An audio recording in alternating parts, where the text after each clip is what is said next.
sa atong speaker power ngayon, no? My dear friends, 1 milyon! 2 milyon! 3 milyon!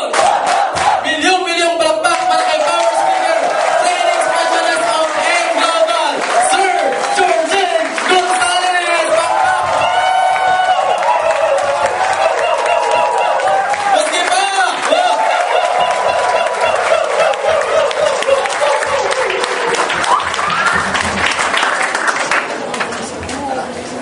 Jason, palakpakan naman natin si Jason. Parang nilagyan ng sili yung kwet niya, no? Ang likod pagsalita. Tama ba? Alam mong payaman kasi excited talaga, no? Kaya palakpakan naman si Jason. Yung mga hindi excited, hindi talaga yayaman. Lalo na dito sa Bohol, kilalang yung tarsier. Diba? Yung tarsier, ano ginagawa? Di ba ganito na yung tarsier, oh? Di ba minsan may prospect kayong ganon? Pag nag-OPP ka, ganon lang siya, oh. Hindi talaga yayaman yon, ha? Pero kayong mga taga-AIM Global, excited kayo, payamang kayo talaga sa negosyo ko. So again, it's nice to be here again in Bohol after a few... Kailan ba ulit nandito? Last year pa, no? But before I even begin, I'd like to greet everybody a Happy New Year. Kasi, New Year ngayon, tama ba? Kaya lang ng mga Chinese. Kaya, dineclare din na, holiday for the first time. Yung mga past Chinese New Year, hindi po dinideclare na holiday. Pero ngayon, first time na dineclare na holiday. Kaya, because it's a festive celebration for the Chinese also, kaya babatiin ko kayo ng Kung Hei Fat Choi. Kay Ernie, tama ba? So, anyway, ang pag-usapan natin ngayon, as everybody knows, mag-NDO ako. So, sino po yung first time na makakaten ng NDO ko? Nasang kamay. First time, ang dami. Eh, ganito na yan, ano? Yung maririnig nyo sa aking NDO, available din po to sa YouTube. No? Pwede kayong after this, gusto nyo i-review yung NDO, just click my name, Georgen Gonzalez. Lalabas po yung NDO ko, online, at saka yung ASAP. Because ang training ng mga ginagawa natin sa head office ngayon, aside from the OPP, aside from the product demo and NDO, meron na po tayong tinatawag na ASAP or ASAP training. Familiar na ba kayo doon o hindi pa? Yung ASAP training, ASAP, basic seminar dito, training, na ginagawa sa head office ngayon. So primarily, meron tayong product demo tsaka OPP. Tapos merong NDO. Ang third na atingan ng mga distributor, itong ASAP. Ano ibig sabihin ng ASAP? Alliance Success Achievement Program. So, hindi pa po namin kinukonduct yung ASAP in most provinces, pero one good thing about technology nowadays, kahit wala pong nag-ASAP training dito sa Bohol, available to sa YouTube, kaya pwede po kayong manood. Okay? Pwede nyo panoorin. So, importante rin itong ASAP kasi after the NDO, dito namin pinapakita yung bigger picture ng business. Why? Kasi ang networking ngayon, I've been involved in networking for 15 years now. Nag-join ako dito, 21 years old lang po ako. So that gives you an idea kung ilang taon na ako ngayon. 25. So, nung una ako mag-join, iba ang setup ng networking ng mga panahon na yun. Okay? Iba po ngayon. Ngayon, ang networking, iba na kailangan, being a networker, nowadays, kailangan marunong ka talaga. Kailangan knowledgeable ka about dun sa pinasok mo. Why? Kasi marami na pong network marketing companies available ngayon. So, kung hindi nyo alam yung AIM Global, kung hindi nyo alam yung in and out ng AIM Global, ng business natin, marami tayong competitors. Kaya dapat, yung competence level mo, yung galing mo, umakyat din. And maganda sa AIM Global, isa po tayo sa mga companies na may tatawagin tayong department, training department. And I'm sure, last week, nagpunta dito si Arnel Limpin. Tama ba? Yes. So, isipin nyo, after ng training director, ako naman. A few weeks from now, may darating na naman dito sa Bohol, galing sa Maynila. Gusto nyo ba yun? So, we will make it a point na at least, meron pong pupunta dito once a week from Manila. Gusto nyo ba yun? Yes. So, opportunity for everybody yun para mag-train, magdala. Kasi we are trying to strengthen our position dahil patuloy na lumalaki ang AIM Global, and we happen to be the largest and biggest networking company in the world. And para manatili po yan, kasi one, isa sa disadvantage pag number 1 ka, wala ka nang tinitingnan ahead of you. Wala ka nang tinitingnan na yung hinahabol ba. Okay? Kaya hindi po tayo pwede maging complacent. Ibig sabihin, hindi tayo pwede magpakampante. Kailangan, habang number 1 ka, talagang minimaintain mo yung pagiging number 1 mo at lagi kang, o lalo kang puputok pa. So, kaya naman, umiikot kami sa buong Pilipinas and nakakatuwa because sa kanina, as I was going here inside the room, nasa lubong ko si Wilfredo. Kilala niyo ba si Wilfredo? Yes! Hindi ko malimutan si Wilfredo because the first time I came here, not the first time, the first time I met him, last November yata yun, Elnie. Tama ba?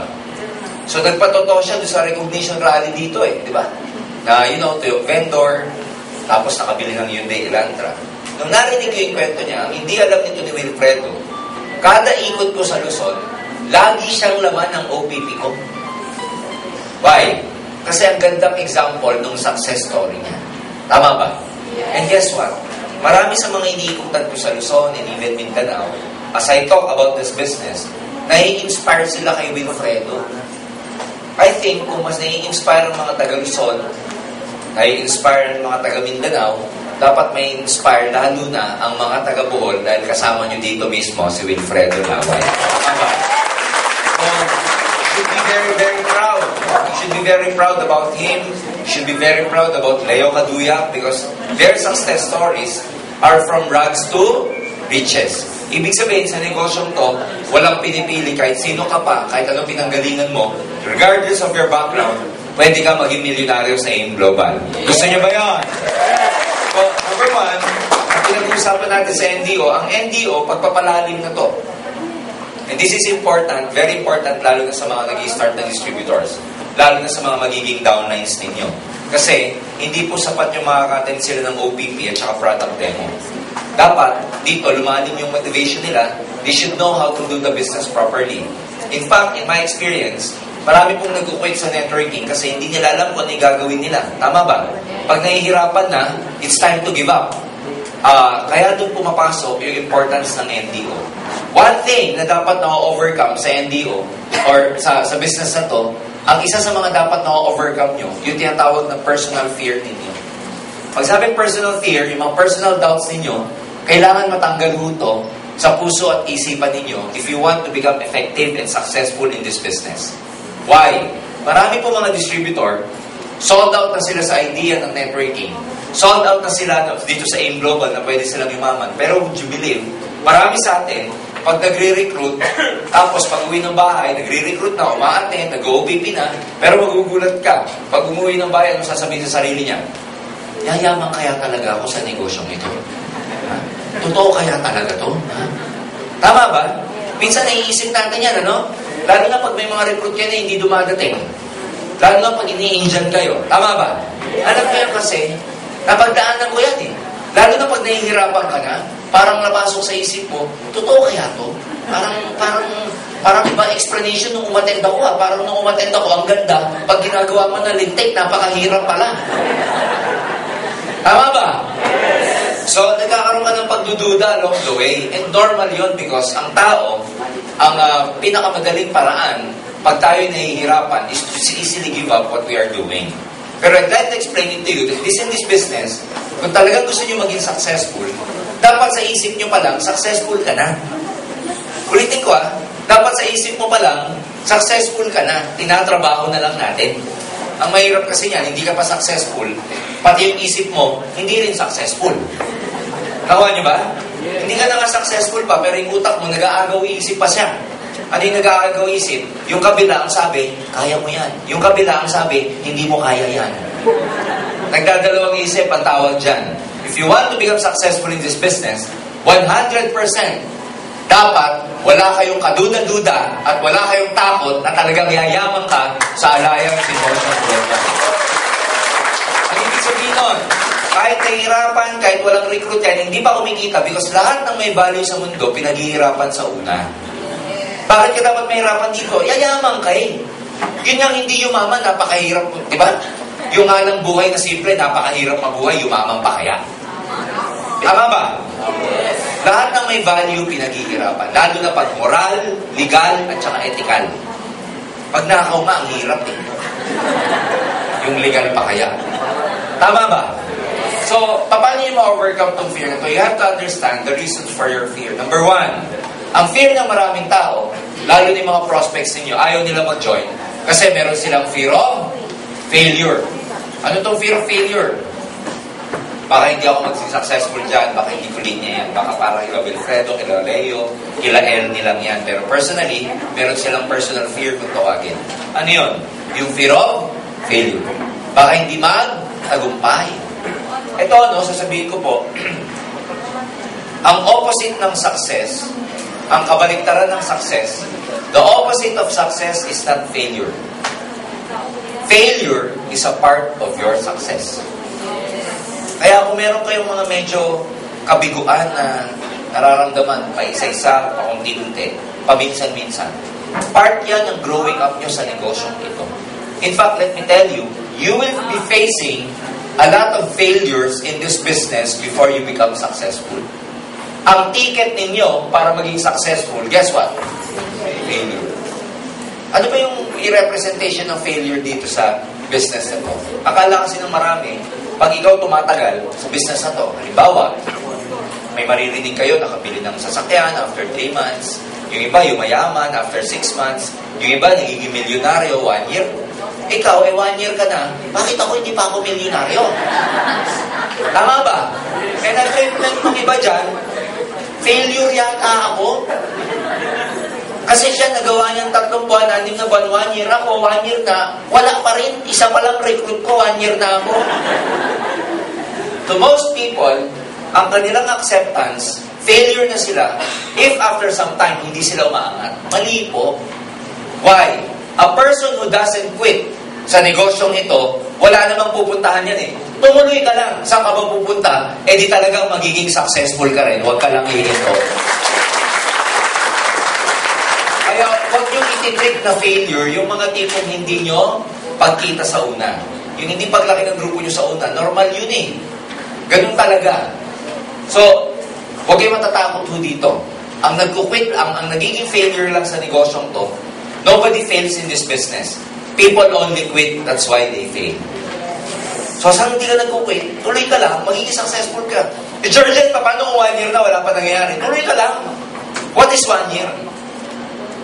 Ilang 1 year na lumipas sa buhay nyo na wala namang nangyari din?